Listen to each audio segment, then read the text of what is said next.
desculpem. Ao longo dos séculos, uma palavra latina transmitida pela boca do povo, sem interferência da norma culta, transformou o som T em D, quando entre vogais. Assim, civitatem virou cidade, e mutum virou mudo. Em outros casos, muitas palavras não seguiram um curso regular e acabaram tendo interferência de outras palavras, como no caso da fruta chamada bilancia, que se assemelhava a um melão e que acabou se transformando em melancia. Essas e outras informações linguísticas podem, em breve, estar disponíveis em um dicionário etimológico da língua portuguesa aberto ao público. Dicionário etimológico é aquele que estuda a origem das palavras, tá? Então, no primeiro parágrafo que a gente tem uma apresentação da evolução da língua e apresenta-se no último período, né, este aqui, sobre o que vem a tratar aqui, então, um pouco, o texto.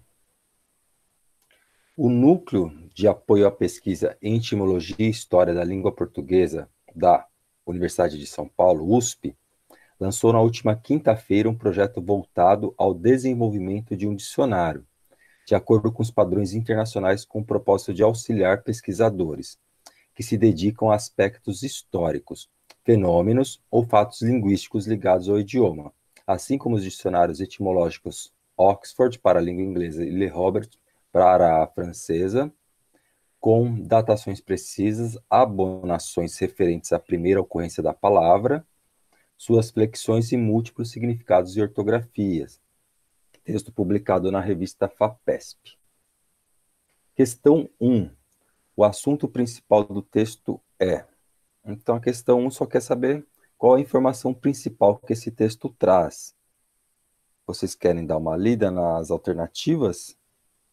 Para ver se tem alguma dúvida.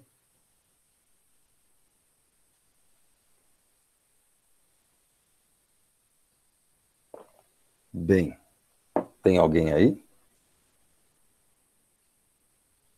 Aqui nós temos a A, né, a comparação dentre as palavras, a B, o padrão culto transformado, seria sobre variações linguísticas, a C, a palavra latina decomposta, que seria como é formada a palavra do latim, o núcleo de apoio à pesquisa ou o tema principal é a elaboração de um dicionário. A questão 2, com datações precisas, abonações referentes à primeira ocorrência das palavras, suas flexões e múltiplos significados e ortografias. A expressão em destaque, muitos significados, quer dizer com. Então, ela pode ser substituída por. Então, ela está aqui no finalzinho do texto, né, no finalzinho do primeiro parágrafo, não, desculpa, do segundo. Essa expressão, múltiplos significados, ela pode ser trocada no texto por diferentes opiniões, muitas definições, distintas relações, diversas flexões ou várias formas. Para responder essa, é necessário saber o que é significados dentro do contexto de dicionário.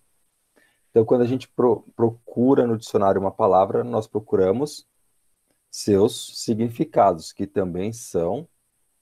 Então, é só saber o que quer dizer significado dentro do contexto do gênero dicionário. Tudo bem até aqui? Meninas? Sim. Sim? Posso ir para 3 e 4?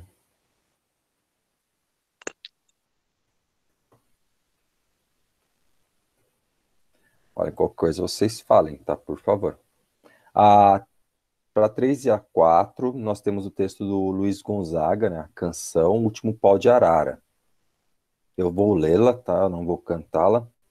A vida aqui só é ruim quando não chove no chão. Então, no momento em que não há chuva, a vida é ruim. Mas se chover, condicionalidade, dá de tudo. Fartura tem de montão. Tomara que chova logo, tomara, meu Deus, vocativo, né, o apóstrofe. Tomara, só deixo o meu cariri no último pau de arara, só deixo o meu cariri no último pau de arara. enquanto a minha vaquinha, então oração subordinada de tempo, né, tiver o couro e o osso e puder com o chocalho pendurado no pescoço, vou ficando por aqui. Que Deus do céu me ajude, quem sai da terra natal em outro canto não para, só deixa o meu cariri no último pau de arara. Aí ele vai repetir os versos novamente. A questão 3 também é bem simples, ela vai tratar sobre a ideia principal do texto. Então, qual é a tese que é defendida no texto de Gonzaga? O texto ele trata sobre a alegria de se morar em Cariri, no Cariri, acerca da vida ruim para todos quando chove. Então, notem aqui a ausência de um advérbio, por exemplo, tá? A vida ruim para todos quando chove. A C, na representação de como vivem os animais, ou seja, a canção ela trata sobre a vida dos animais na região do Cariri, ou ela trata sobre a seca da região Nordeste e as suas consequências, na ausência de chuva, o que vem a ocorrer com a população do Nordeste. Ou a letra E, na oração feita ao divino, para que a chuva possa cair. Essa canção, ela é uma ladainha? Ela é um pedido a alguma divindade? Questão 4.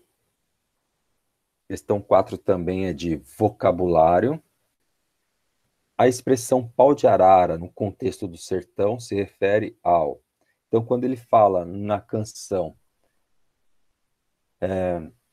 só deixarei o meu cariri no último pau de arara, esse pau de arara aqui se refere a enfrentamento das dificuldades com a seca, carregamento de animais que estão doentes, um transporte clandestino por meio de caminhões, ambiente onde o sertanejo espera o tempo melhorar, ou movimento de dois bambus para espantar a vaquinha. Então, quando ele vai deixar o cariri por meio do pau de arara, o que é esse pau de arara? Bem facinho a prova até aqui, né?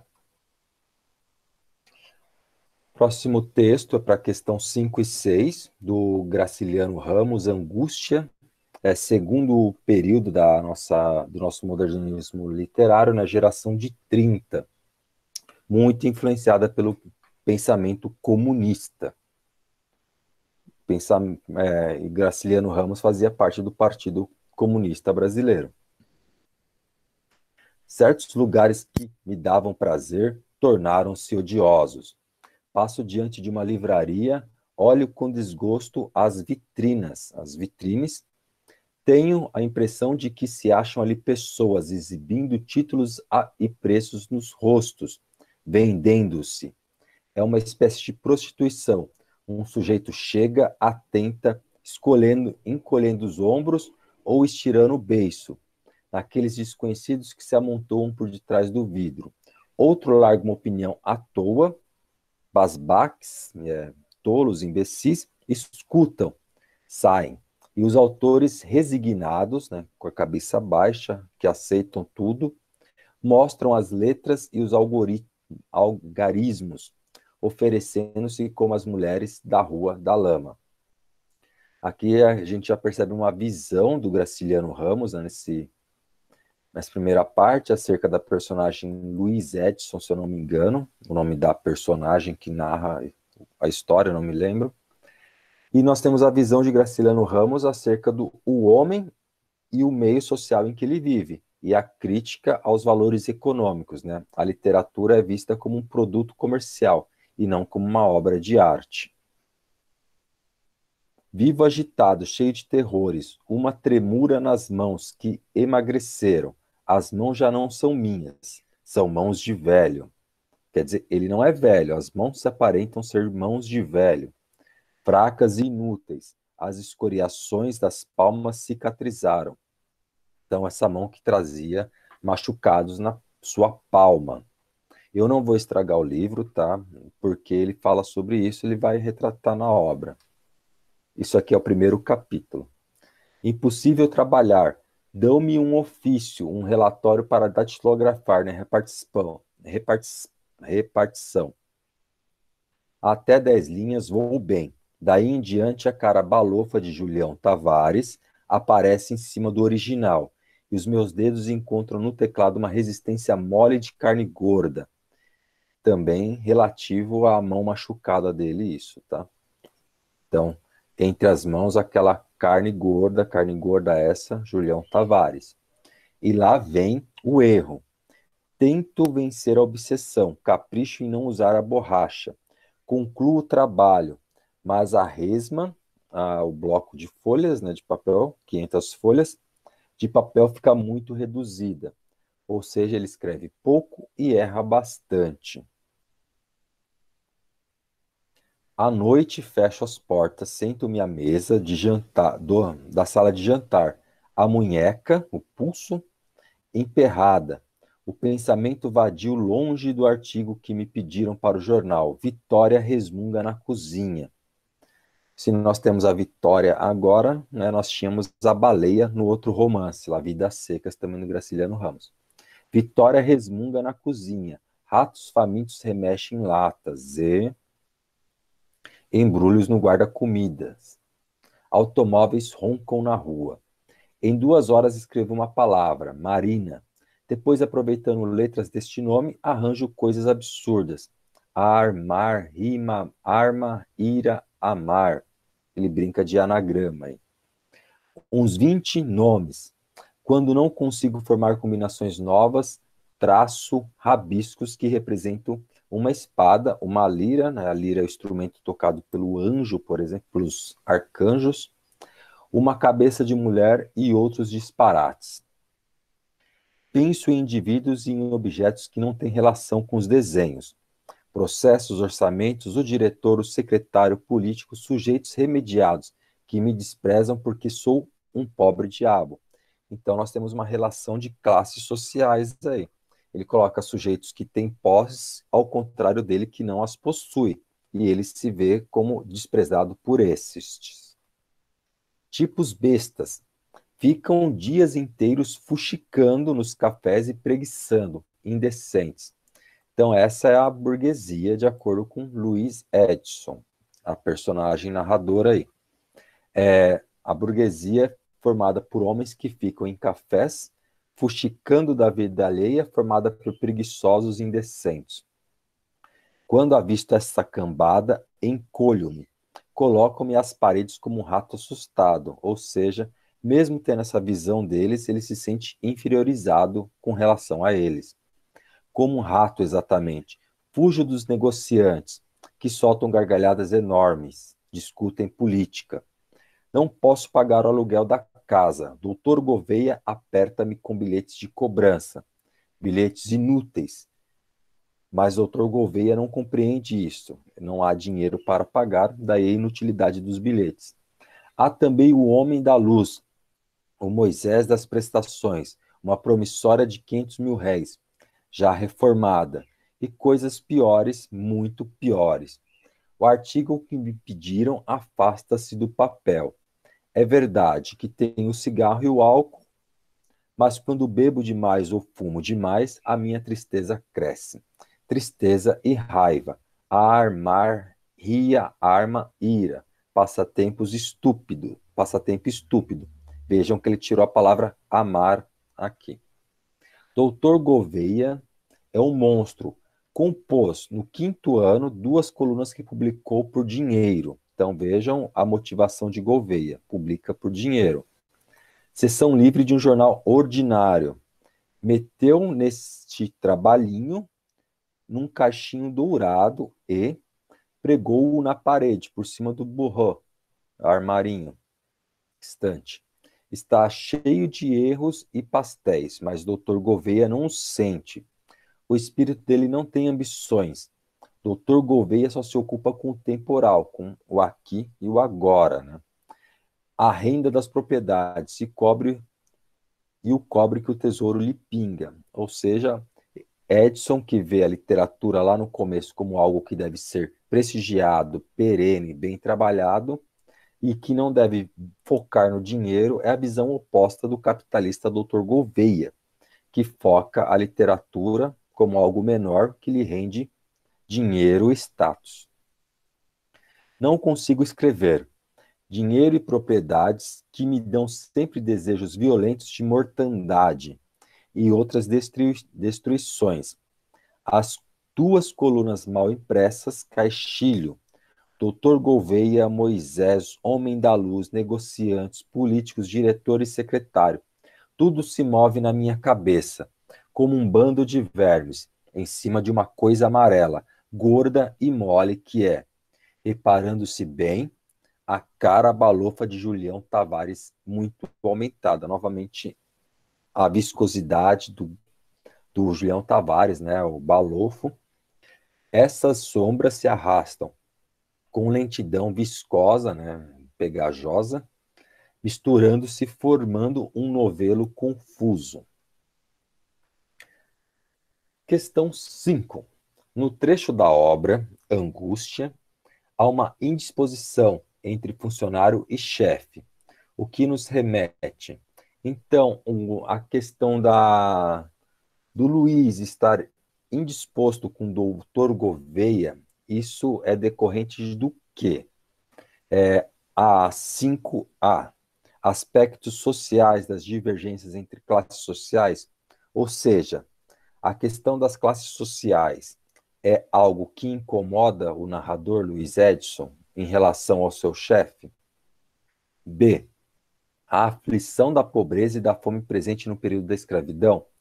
Esse trecho de Angústia, ele trata sobre a escravidão e o que com ela sobreveio ao país, os resquícios da escravidão. C, ao aspecto cultural apresentado sob a ótica de um sujeito confuso.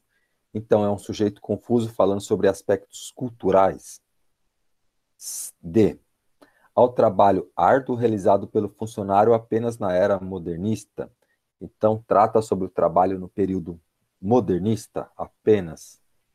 É esse o foco do texto? Ou a E, a narração ficcional sobre ambientes de leituras realizadas através de vitrines. Ou ele trata justamente somente sobre a leitura por meio de vitrines. Questão 5 aí dá para quebrar um pouquinho a cabeça e chegar na resposta.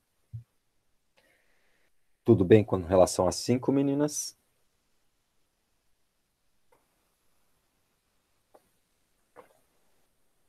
Vocês estão vivas ainda ou matei vocês de tédio?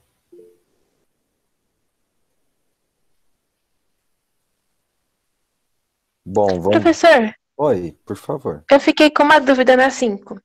É, ele fala, ele tá perguntando, tipo, da reclamação do narrador em relação ao trabalho dele, em relação ao chefe, né? Isso. Ah, tá. Que ele se sente indisposto com relação ao chefe. O que causa essa indisposição, esse mal-estar dele com relação ao chefe? Ah, entendi.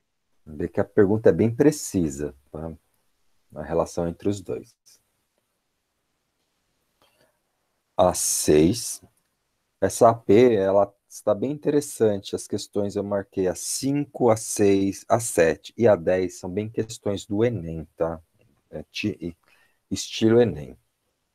A 6. A obra Angústia, de Graciliano Ramos, que inclusive era da FUVEST do ano passado, apresenta uma denúncia entre a tomada de consciência no Brasil dos anos 30. Então, ela vai refletir uma tomada de consciência na década de 30. Lembrando que é a década que tem a reformulação dos partidos comunistas no Brasil, no Partido Comunista e Partido Social. Com a modernização acelerada e o sistema escravagista herdados pelo país.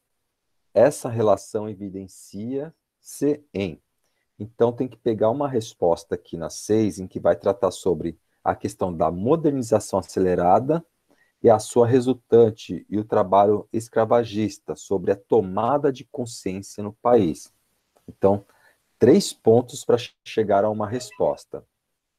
Tomada de consciência no Brasil, anos 30, modernização acelerada, quer dizer que é algo feito sem planejamento, e a herança do sistema escravagista, que gera-se um país com desigualdade social. Essa relação é evidenciada em a no cotidiano de um funcionário público. Então, nós vamos ver tudo isso, a modernização acelerada e o resultado da escravidão num funcionário público. Na B, a conscientização das classes sociais nesse período. O texto ele está tratando angústia sobre a conscientização de uma classe social inteira nesse período acerca da situação do trabalhador. A C, a impossibilidade de um indivíduo trabalhar na velhice. O texto trata sobre a condição de trabalho de um senhor já idoso, velho. A D, os diferentes ofícios em oposição à época da modernização. O texto em si ele vai tratar sobre a diferença de ofícios, de trabalhos no período da modernização, na década de 30. Ou a resposta E, as dificuldades individuais que refletem a crise social existente. A E, então, trataria o quê? Nós temos um sistema social e o indivíduo não se vê alocado, se vê deslocado de um sistema social, não se encaixa nele. Ficou clara? A C é mais complexa para explicar.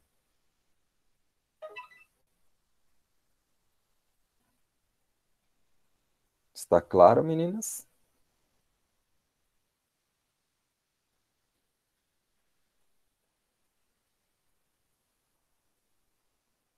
Posso ir para a próxima? Professor, a E me confundiu um pouquinho. Eu tô um pouco Aê? confuso com a E, sim. Aí, então ele coloca aqui, vou destacá-la, as dificuldades individuais que refletem a crise social existente. Então nós temos um sistema social. Esse sistema social, o ser humano, no caso o Luiz, ele se sente excluído de todo um sistema social, ele não se encaixa nessa sociedade que se desenha na década de 30. Então, o país acaba tendo um desenho social. Ele vai se desenhando, né? Em que nós temos uma situação de pessoas com dinheiro e uma situação de pessoas sem dinheiro. O Luiz, o Luiz, que é o narrador, ele se sente deslocado nesse sistema, em crise. Ficou mais clara? Sim, sim. Já deu para pensar um pouco diferente. Tá. Gente, eu vou passar e qualquer coisa, se ficar dúvida, aí vocês falem, tá? Por favor.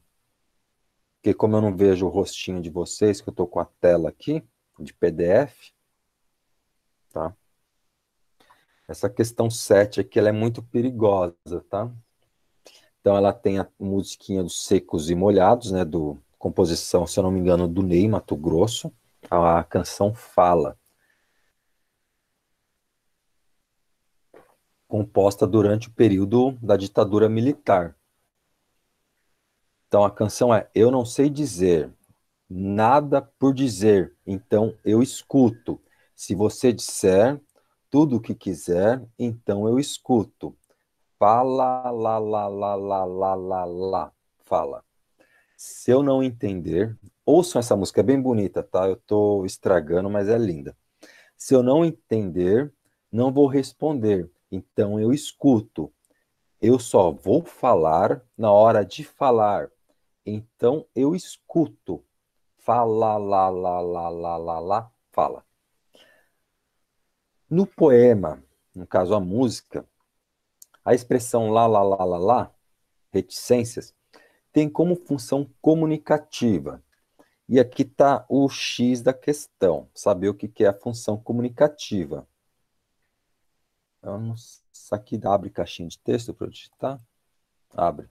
Então, a função comunicativa, ela é uma derivação da função de linguagem.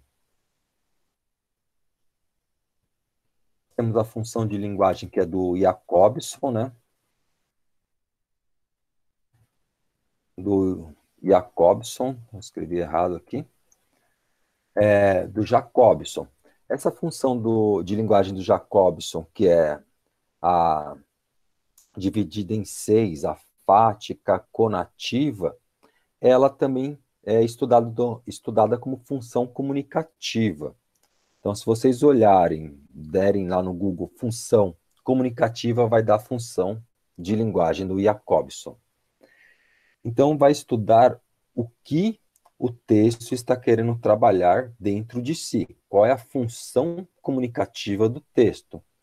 E, no caso, ele coloca ali a função do lá, lá, lá, lá, lá, lá, lá. O lá, lá, lá, lá, lá, lá, lá, ele é um código. É a língua portuguesa. Então, ele está trabalhando o código, tá? A questão A. Esse lá, lá, lá, lá, lá, lá, lá, é a representação de um som. Então, dentro da canção, esse verso dos Lás, nós temos o fala, lá, lá, lá, lá, lá, lá, lá, e uma continuidade. Ele trabalha esse código representando o som da fala contínuo, junto com o som musical, né, da nota lá. B, a expressão poética musical. Aqui tem que tomar cuidado com uma questão. A expressão poética musical. Nós temos a expressão poética, espaço, nós temos a expressão musical. São coisas que se trabalham de formas distintas. A expressão musical é a melodia, a expressão poética é a letra, tá? Então, quando eu jogo esses dois juntos, eu tenho um problema nessa B aí. Será que se encaixa música e poética, tudo nesse verso de lá, lá, lá, lá, lá? A C, a ironia para quem escuta. Olhem aqui como que é construído a preposição. Para, então, é para quem escuta, não é a quem é dirigida, tá? A ironia do lá, lá, lá, lá, lá, ela está voltada ao ouvinte da música ou a quem essa música se dirige? A D, a indicação de um lugar, o lá, lá, lá, lá, lá, ele é um adjunto adverbial de lugar, lá, aqui, acolá. Ele está funcionando como um adjunto adverbial de lugar, ou ele denota uma euforia, né, um estado de ânimo elevado do eu lírico. Turma, podem perguntar sobre a 7. Eu acho que a minha explicação não foi muito clara, eu tenho medo de dar resposta, né? Mas podem perguntar. Alguma dúvida sobre ela? Que ela é complexa?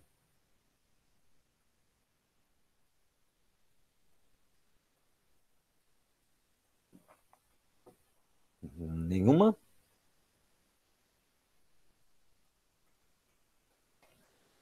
Tranquilo mesmo, gente? Vou para a 8ª. O texto aqui vai tratar sobre a questão 8, 9 e 10. Redes sociais e a felicidade. Por Dominique Magalhães, publicado... Não tem aqui o jornal, deve estar lá no final. Vivemos em um mundo tecnologicamente avançado, onde se tornou comum a exposição de particularidades, fotos, vídeos, notícias e estados de espírito. Nesta onda de compartilhamento, boa parte de nós já teve a sensação de que a grama do vizinho é sempre mais verde. Ou seja, com esses compartilhamentos na internet, nós temos a sensação que a vida do outro é sempre melhor que a nossa vida, que nós temos a grama do vizinho é mais verde. Entretanto, né, todavia, uma adversativa, é preciso lembrar que é comum nos deixarmos, ó, a passividade aqui, né, nós nos deixamos influenciar pela ideia de que ser feliz é morar no bairro mais caro, é ter o carro do ano ou ter a vida perfeita de uma atriz de novela. Então, vários predicativos aqui, ó. Né? É ter um carro, é ter é uma vida de novela. Então, várias qualidades da felicidade ele coloca. A ideia de felicidade. A verdade é que ser feliz tem a ver com a construção de um modo particular de enxergarmos as coisas e de sentirmos a vida, evitando comparações com a trajetória alheia. Então, a ideia de felicidade ela deve ser evitada de se criar um conceito baseado em modelos. A ideia de felicidade ela deve partir de você, evitando a comparação com trajetórias alheias, né? O que lhe faz feliz, às vezes, não é o que faz feliz o outro. A exposição digital não pode nos afastar do olho no olho ou do simples olhar pela janela. Todos os exageros nos impedem do contato e da oportunidade de nos olharmos e nos reinventarmos a cada dia através do outro. Um estudo divulgado no ano passado pela Universidade de Michigan apontou uma ligação entre o uso excessivo das redes sociais e a infelicidade. Então, a Universidade de Michigan levantou que o uso em excesso das redes sociais acarreta uma infelicidade. Dados coletados assinalam que as emoções ligadas à infelicidade aumentaram proporcionalmente ao tempo de exposição às postagens de gente aparentemente feliz. Ou seja, a infelicidade aumentou ao passo que se via mais pessoas felizes. Então, nós temos uma oração subordinada de proporcionalidade, né? Algo ocorre em concomitância ao mesmo tempo que outro. Para desenvolver o material, os pesquisadores enviaram mensagens diárias durante 2 semanas a cada voluntário de um grupo de 82 pessoas, dentre jovens e adultos. Os links mostravam a quantidade de vezes que cada um dos usuários visitava a rede social e quais eram seus níveis de preocupação, solidão e satisfação geral com a vida. A vida do outro tem o mesmo grau de dificuldade que a nossa. O que acontece é que a maioria das pessoas destaca somente o que acontece de bom, e isso nos gera a impressão de perfeição, ou seja, só é publicado a parte boa da vida na internet. Não há nada de errado em evitar postagens ruins, mas devemos lembrar que as redes sociais representam apenas uma parte de nós, aquilo que achamos que vale a pena dividir, evitando ressaltar coisas negativas. A expressão vale a pena, gente, tá errado aqui, tá? Ela não tem crase, tá? Não considero estas escolhas uma espécie de alienação, mas sim uma maneira de dizer, 2 pontos. Isso é legal, eu quero dividir com os meus amigos e posto. Muitas vezes estamos felizes e passear por uma postagem engraçada, estamos tristes, desculpem, e passear por uma postagem engraçada ou uma foto bonita, uma poesia, um vídeo pode ser um incentivo. Todas as relações devem ser saudáveis, sejam virtuais ou pessoais. Inclusive, eu vi que alunos de professores bonitos vão melhores. Se vocês começarem a cair o rendimento, eu vou me sentir ofendido e chamado de feio, tá? A 8. A autora optou por escrever parte do texto em primeira pessoa do plural. Isso pode ser confirmado em... Turma, o que é a primeira pessoa do plural? Alguém se arrisca, hein? A dizer?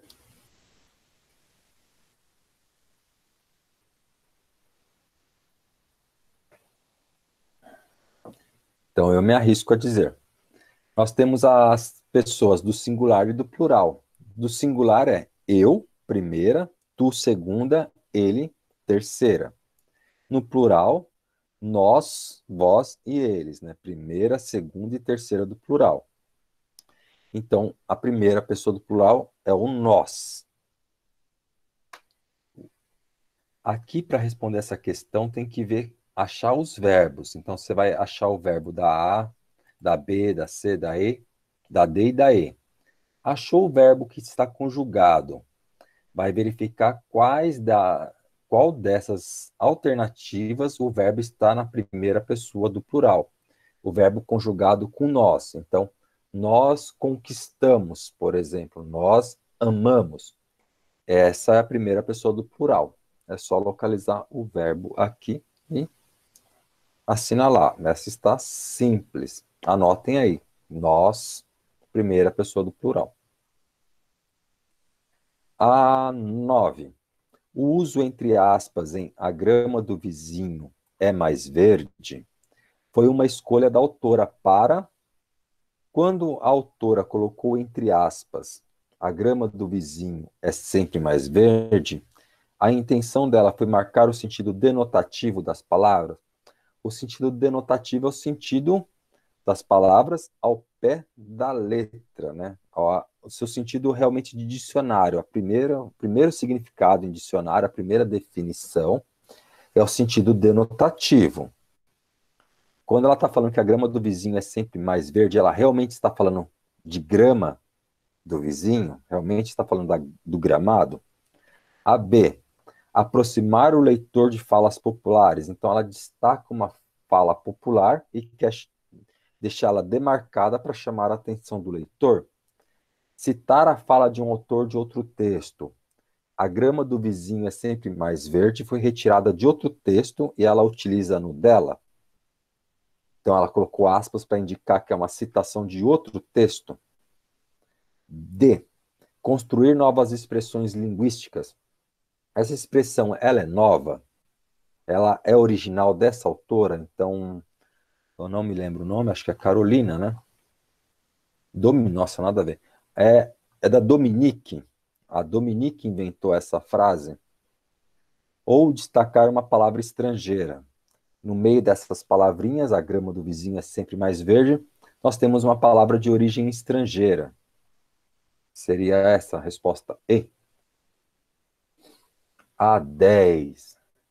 O texto tem como tema, a 10 está mais complexa, tá? Ela tem um pouco de semelhança em algumas respostas. O texto tem como tema A. Ele trata sobre as pessoas fingirem momentos felizes nos meios virtuais. Então, o tema central do texto é debater que as pessoas postam momentos que não são verdadeiros, que não são momentos realmente felizes nas redes sociais. Há um fingimento de felicidade na rede social. A, B. As redes sociais mostram que ser feliz é ter uma vida de novela. Então, ela cita isso lá no texto, lá no início, como um argumento. Esse argumento é o tema, é a tese do texto, que as redes sociais mostram que ser feliz é ter uma vida de novela. É sobre isso que ela trata. A C. Os usuários que postam fotos particulares causam tristeza. Então, todo mundo que posta uma foto particular causa tristeza nos outros. É automático. Eu postei uma foto, eu vou causar tristeza em outra pessoa. A D. As postagens no mundo tecnologicamente avançado causam tristeza. Então, as postagens, por pertencerem ao mundo tecnológico avançado, são causadores de tristeza? E aí, os usos excessivos das redes sociais podem causar infelicidade? Ou seja, passar muito tempo exposto a redes sociais e às suas postagens pode ser um causador de infelicidade ao usuário da rede? Dúvidas? Nenhuma? Continuarei. Texto para questão 11. Fazer o brasileiro ler é o maior desafio do Dia Mundial do Livro. Com uma média de 2,4 livros por habitantes, o país tem uma longa jornada para estimular a leitura e o acesso aos livros. Texto de 2019, publicado no portal R7 da Carla. O Dia Mundial do Livro e do Direito do Autor é comemorado no dia 23 de abril. De acordo com a pesquisa Retratos da Leitura no Brasil, o brasileiro lê, em média, 2,43 livros por ano. O desafio continua a ser incentivar a leitura. Como? Para Elizabeth Veras, analista de cultura do Departamento Nacional do SESC e uma das responsáveis pela rede SESC de bibliotecas, É importante que haja uma relação direta com o público, entre aspas, né, a citação direta da fala de Elizabeth. O leitor precisa ter contato com o livro e também é importante o contato com o universo da leitura de outras maneiras, de forma coletiva, como exposições, contação de histórias, recitais. O estímulo e o contato com a leitura podem vir de diferentes maneiras. Então, Elizabeth trata aqui, argumento utilizado pela Carla, que a leitura ela precisa de incentivos externos para que as pessoas tenham acesso ao livro, não basta ceder o livro. Fala da Elizabeth. Para ler é preciso ter acesso ao livro, óbvio. Em um país como o Brasil, nem sempre é. No caso do SESC, os livros chegam até os leitores em unidades móveis. 57 caminhões que carregam uma biblioteca na bagagem, nada menos que um acervo total de 200 mil livros. Percorremos os grandes centros, mas também alcançamos lugares distantes do Brasil. Ó, esse mas também aqui é uma aditiva, tá? Só para vocês guardarem. Mas com também ideia de adição. Então, percorro o centro e também percorro o interior. Muitas vezes, aquele é o único contato que aquelas pessoas têm com livros, conta. Só que aqui ela vai falar sobre, é o óbvio. No Brasil, nem sempre é isso. As dimensões territoriais do Brasil são, por si, um desafio, e as condições muitas vezes não são favoráveis quando a população não tem as necessidades básicas atendidas. Saneamento básico, hospitais, entre outros, saúde, né? Fica difícil falar em livros. Daí, na concepção de Elizabeth, a necessidade de envolver o leitor de diferentes maneiras. Então, no Brasil, não basta ter acesso ao livro. As pessoas têm outras preocupações que as impedem de ter acesso à leitura, às suas necessidades básicas que não são atendidas. É importante, oração aqui subjetiva, né, sem sujeito, é importante abrir as portas das bibliotecas ou salas de leituras, mas se não tiver um estímulo, não será o suficiente. Nem sempre o caminho da leitura é fácil.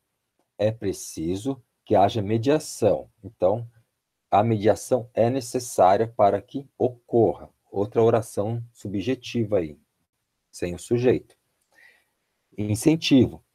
Um ambiente agradável e outras formas de apresentar o texto são atrativos para o leitor. Internet versus papel. A internet tem sido um facilitador para o acesso à informação e à leitura, mas o livro físico ainda é o principal meio de acesso à leitura. Ou seja, apesar da internet, o livro físico ainda é o principal meio de acesso à leitura. Muitas vezes o primeiro contato com a obra é digital, mas o relacionamento com o texto literário se dá via papel. E para quem pensa que leitura é coisa para os mais velhos, uma surpresa. Os livros mais emprestados pelas bibliotecas do SESC são focados no público jovem e infanto-juvenil. Diário de um Banana, a saga do bruxinho Harry Potter e A Culpa é das Estrelas são os preferidos dos leitores. Os números de leitura ainda são baixos no Brasil. Isto é fato. Temos um longo caminho a trilhar. É preciso integrar os leitores, promover interação com outras linguagens, né, multilinguagens, para que esses índices possam melhorar. Então, questão 11. A tese, o que é defendido de que o país, o Brasil, está longe de melhorar seus índices de leitura, é defendido com o argumento de que então, qual dos seguintes argumentos defende que o Brasil está longe de melhorar os seus índices de leitura? A população não tem necessidades básicas atendidas. O não acesso às necessidades básicas é um impedimento para que essa população tenha acesso à leitura, que melhore seu índice de leitura. Então, se eu não tenho a necessidade básica atendida no país, o índice de leitura não vai ser atendido, não vai ser a preocupação principal. A B, A leitura é uma coisa para os mais velhos, ou seja, não se lê no Brasil porque somente pessoas mais velhas leem, e as pessoas jovens não leriam. A C, a internet contribui para o acesso à leitura, ou seja, o Brasil está longe de atingir seus índices de leitura porque a internet ajuda a leitura, ajuda a ter acesso na leitura. Tem que olhar aqui a pergunta, então. Ó. Está longe de melhorar, tá? Atenção aos enunciados. A D, desculpa. O jovem brasileiro lê 2,4 livros por ano. O fato dele ler 2,4 livros por ano está longe de melhorar os índices do Brasil com relação à leitura? Esse é o problema? Ou a E, o desafio é incentivar a leitura. A questão do Brasil não atingir está relacionado ao não desafio de incentivar a leitura. Questão 11, tranquilo. A 12, linguagem visual com linguagem verbal. Adoro ler quadrinhos, tirinha do Charlie Brown, Snoopy. Os quadrinhos e as páginas de esporte, notem que eles estão com jornal na mão deles. E a resenha de livros. E as colunas de fofocas. Então, eles vão falando sobre várias seções do jornal, várias colunas que o jornal possui. Vocês passaram por isso o mês passado. Suponho que todos lemos aquilo que parece nos interessar mais. Não? Nós temos um balão aqui, né, dentro da cabeça do Snoopy, né, o pensamento. Cachorro morde instrutor, entre aspas. Então, nós temos um trechinho aqui, entre aspas, do nosso querido Snoopy. Aqui. O uso de aspas no pensamento da última personagem indica a transcrição de um trecho do texto apresentado no livro, ou seja, eles estão lendo o livro e foi retirado do livro esse pedacinho aqui. Ai, é chato. Foi tirado do livro. A B, a citação de uma autoridade. Citação de autoridade é quando eu pego o argumento de alguém especialista no assunto e utilizo para defender um ponto de vista no texto. Esse quadrante aqui do Snoopy é um argumento de autoridade sendo utilizado sobre o assunto da leitura? A leitura de uma manchete de um jornal, então o Snoopy ele leu a manchete, a chamada de um jornal, e entre aspas está essa manchete que indica que é o assunto de maior interesse dele. Manchete são aquelas frases, né? São os títulos das colunas de uns jornais. Então, jovem é morto pela polícia, jovem é enquadrado, cidadão é encontrado andando sem máscara na praia. Isso são manchetes. Costumam ser bem apelativas. A D, a opinião do autor do texto. Então, isso aqui é a opinião de um autor de um texto, ou a conclusão do texto. Então, essa acho que está um pouquinho mais simples. Alguém quer comentar?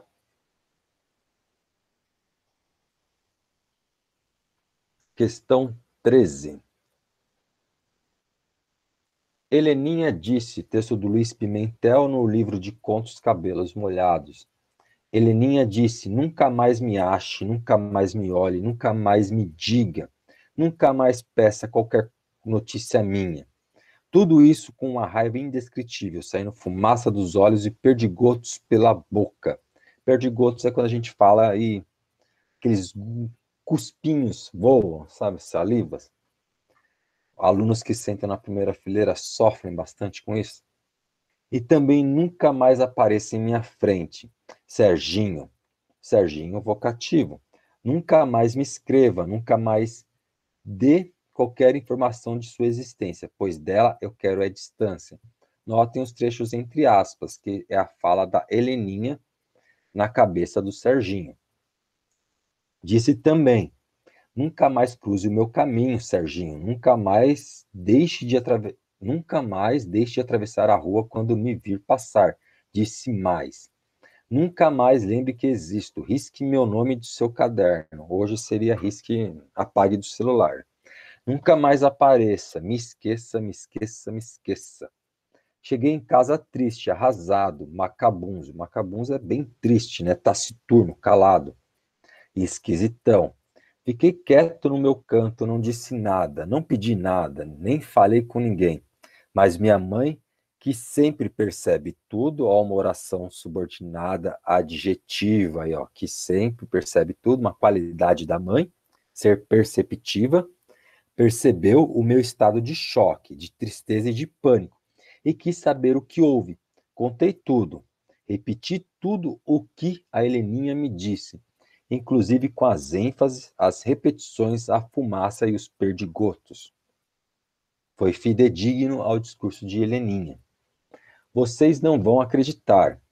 Ó a expressão do nosso narrador, do Serginho. Ele se dirige a nós. Ele está incrédulo com o que se passa agora. Vocês não vão acreditar.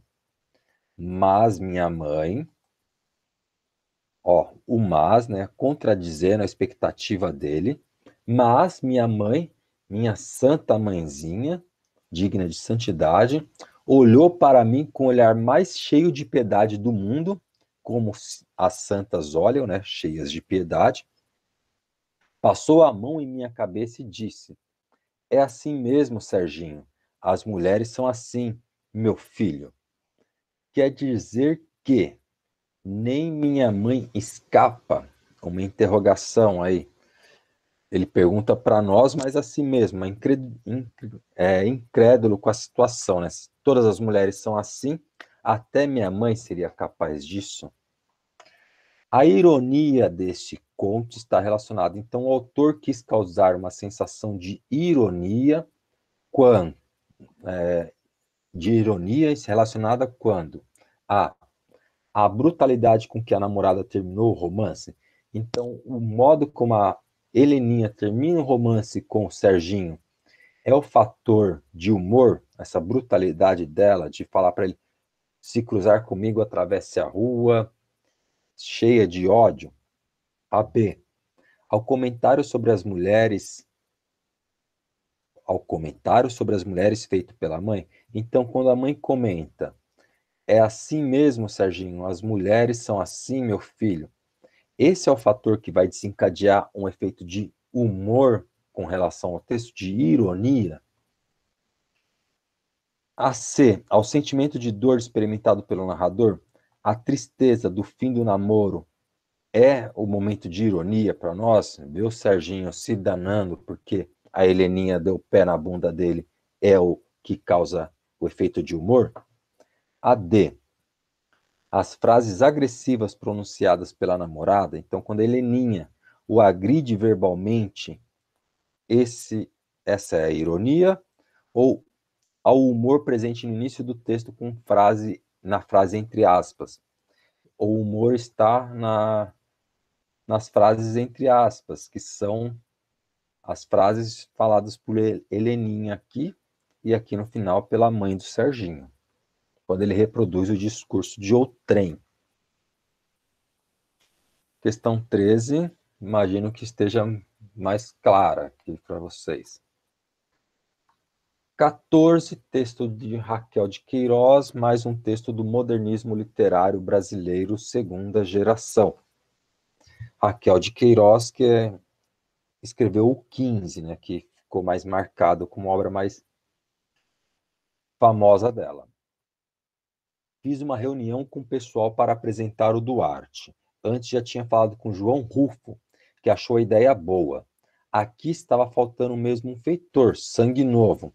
Fala do João, a narradora. João estava se sentindo cansado, como eu já disse. Não era mais como dantes, como antigamente. Ia começar a lenga-lenga de todo dia, mas eu cortei. Já sei disso tudo, João. Por isso mesmo quis saber o que você acha do Duarte. E na hora da reunião, para explicar de sair do motivo de Duarte, começar pelo alto, em posição de confiança, ataquei logo de frente. Então, para explicar porque o Duarte já vai começar como capataz e não como o homem da lavoura, ela já vai e começa de frente, né? Já ataca para que ninguém se oponha.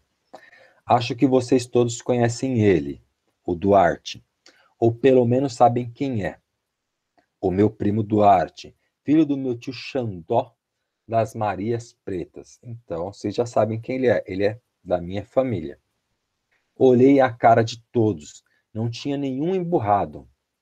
Aparentemente, todos entenderam, então, né? Se ele é da família, ele tem o direito de mando. Estava se vendo que eu não contava novidade, e João Rufo já devia ter dado o serviço, já deveria ter adiantado o papo. O Duarte não se levantou, desculpem, o Duarte então se levantou, estendeu a mão para eles, de um em um os cabras lhe apertaram a mão. Eu mandei servir um dedal de jiritiba, um dedinho de pinga, para festejar. Quem manda é a narradora, né? A Maria Moura. Aqui, a 14, a parte principal do texto é... Então, o texto ele trata principalmente sobre o cansaço de João. Então, todo esse trecho aqui é só para tratar sobre o cansaço do João, que já está velho, sobre a história do tio Xandô, aqui quando ela fala que Duarte era filho do meu tio Xandô das Marias Pretas. É para tratar sobre isso, sobre a história do tio. É para tratar sobre o rosto emburrado das pessoas, que aqui nós temos, ó, não tinha nenhum emburrado. O texto é para tratar sobre isso, sobre o estado de emburraciamento das pessoas. Neologismo, tá? Não existe essa palavra. A D, a apresentação do primo Duarte. O texto trata sobre o primo Duarte, como que se dá a apresentação dele, por que ele surge. Ou a festa com o dedal de Jiritiba, ou para tratar sobre que eles foram beber um pouquinho, foram comemorar algo. Questão 15, texto de Carolina de Jesus, também objeto da FUVEST, né, do ano passado, se eu não me engano, da Unicamp, também. É um texto escrito em forma de diário. Ele foi republicado tempos atrás aí pela pela editora Ática, eu acho. Carolina de Jesus, quarto de despejo. 13 de maio. Hoje amanheceu chovendo. É um dia simpático para mim. É o dia da abolição, dia que comemoramos a libertação dos escravos. Então, nós temos alguns fatos aqui. O texto inicia-se numa manhã chuvosa, e um outro fato, inicia-se em 13 de maio, que se comemora, né, a abolição da escravidão. Só uma curiosidade, né, comemorar é rememorar algo com outras pessoas. Então, se você fala comemorei a morte pelo Covid, porque nós nos lembramos juntos das mortes pelo Covid, tá? Comemorar tem esse sentido. Choveu, esfriou. É o inverno que chega. E no inverno a gente come mais. A Vera começou a pedir comida. Então nós temos um fato aqui. A Verinha pede comida. E eu não tinha. Era a reprise do espetáculo. Então esse fato ele ocorre mais de uma vez.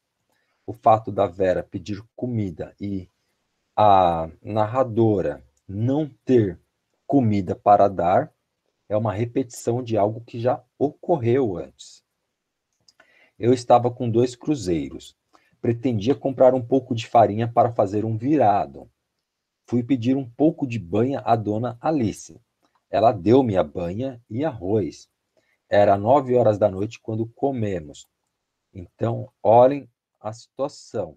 Amanheceu um dia frio com fome. a menina acordou pedindo comida e foram conseguir comer às 9 da noite apenas.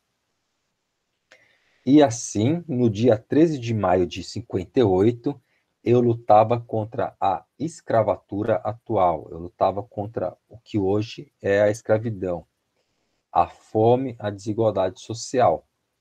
Dia da escravidão, que se comemora o dia da abolição da escravidão, o dia de libertação dos escravos. A 15. O Diário de Carolina de Jesus, Quarto de Despejo, retrata a vida da escritora. No trecho, percebe-se uma questão social historicamente combatida no mundo inteiro. Então, nesse trecho, nós temos uma questão social combatida no mundo inteiro. Qual questão social é essa que é combatida no mundo inteiro?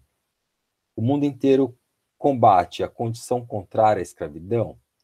Então, o mundo inteiro está combatendo a condição contrária à escravidão? O mundo inteiro está combatendo a alimentação tradicional das famílias? Então, tem um conjunto de pessoas que é contra as pessoas se alimentarem de modo tradicional? O mundo inteiro combate a má distribuição de renda? Combate a caridade aos pobres, aos mais pobres? Então, o mundo inteiro está contra a caridade? Ou o mundo inteiro combate a mudança climática? Esse trecho do diário está tratando sobre a mudança climática? E é isso que é combatido no mundo inteiro e é tratado no texto? Questão 16 e última. Texto da Helena Morley, Minha Vida de Menina, também objeto da FUVEST 2019 e 2020. Leontino veio nos visitar para irmos assistir à inauguração do telégrafo. O telégrafo, né, é um sistema de mensagens aí. Ó, esse A é craseado, tá? Assistir de ver. Assistir à inauguração do telégrafo, que eles fizeram em casa. Então, Leontino convidou-os para assistir ao telégrafo que eles fizeram em casa, essa inauguração. E que tia Aurélia esperava a mamãe e a família toda com muito carajé. Carajé é docinho de açúcar, né? Um confeito, chocolate e sequilhos. Fomos todos e Didinha também. Ficamos a metade das pessoas na sala de visitas, então uma parte de 50%, a metade ficou na sala das visitas e a outra parte na sala de jantar. Dividiu-se o grupo no fim do corredor, que é muito comprido. Os da sala passavam telegrama para os de lá, de dentro. E a resposta era escrita com uns risquinhos que a pena ia fazendo numa tira de papel, que Sérgio lia. E estava certinho. Dindinha, mamãe e as tias ficavam de boca aberta. Então, elas ficavam de boca aberta pela questão do telégrafo, feito por eles, pelos primos, funcionar. Eles conseguiam se comunicar de uma sala a outra pelo telégrafo. E elas ficavam boquiabertas com essa tecnologia. De ver como eles passavam direito, como se fosse no telégrafo, como se fosse realmente um telégrafo e não esse feito pelos meninos. Comemos muito carajé. Tivemos uma boa mesa de chocolate, café e sequilhos.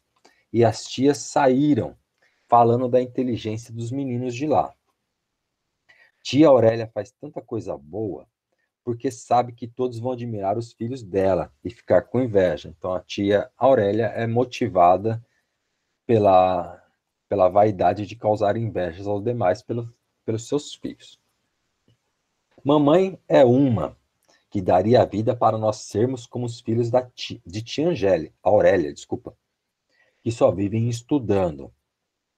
Mas ela mesma já se convenceu de que tudo que os filhos de tia Aurélia fazem, mais do que nós, é porque o pai deles é comerciante e pode olhar os filhos. Pode cuidar dos filhos, né? Ter com eles.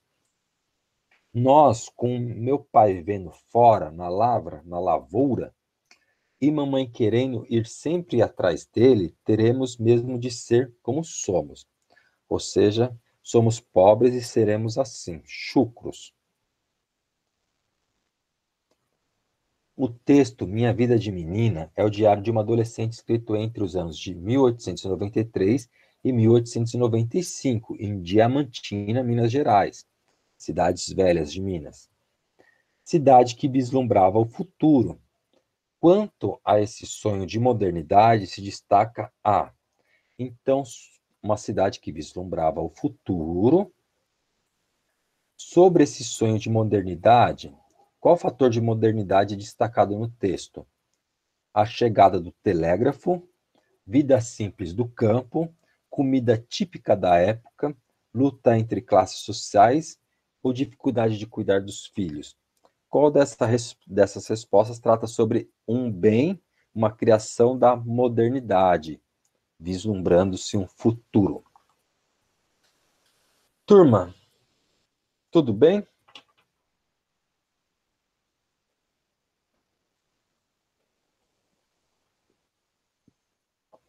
Turminha, alguém pode falar comigo? Tá tudo bem?